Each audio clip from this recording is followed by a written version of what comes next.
Les cours du pétrole montent et descendent, et ce sont les automobilistes qui voient les prix du carburant faire des montagnes russes. Donald Trump, lui, accuse carrément les pays du Moyen-Orient d'arnaquer le reste du monde. Alors à vrai dire, qui décide vraiment des prix du pétrole ? Le baril d'or noir est passé sous les 50 $ cette semaine à New York pour la première fois depuis plus d'1 an. Et pourtant, les pays exportateurs de l'OPEP s'étaient entendus avec la Russie le 7 décembre dernier pour faire repartir les cours à la hausse. Décision inopérante donc, car l'OPEP ne fait plus la pluie et le beau temps sur les prix du pétrole. Dans les années 70, les pays producteurs du Moyen-Orient avaient plongé le monde dans une grave crise. La décision de l'OPEP, ou OPEC en anglais, d'augmenter largement les prix du pétrole avait plongé le monde dans un marasme économique.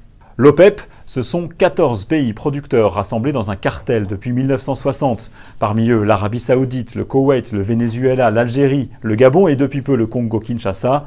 Le Qatar vient de quitter l'organisation. Objectif de ce regroupement, prendre des décisions communes pour peser sur la régulation du marché pétrolier. Si ces 14 pays décident de réduire leur production, l'offre de pétrole diminue, mécaniquement les prix augmentent. A l'inverse, si l'OPEP propose plus de pétrole à la vente, les prix ont tendance à baisser. L'influence de l'OPEP dépend bien sûr de son poids dans le total de la production mondiale de pétrole, or ce poids diminue. Sa part de marché est passée de 53% en 1973 à 43% l'année dernière. C'est pourquoi l'organisation s'est alliée avec d'autres pays non membres de l'OPEP depuis 2016 pour garder une influence face aux décisions des compagnies privées.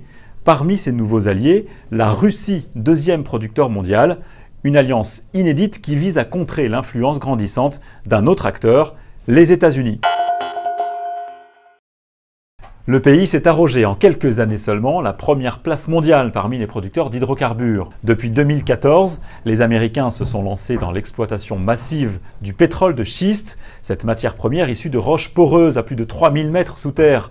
Une exploitation controversée parce que très polluante, mais qui a permis aux États-Unis de réduire fortement leur dépendance aux importations.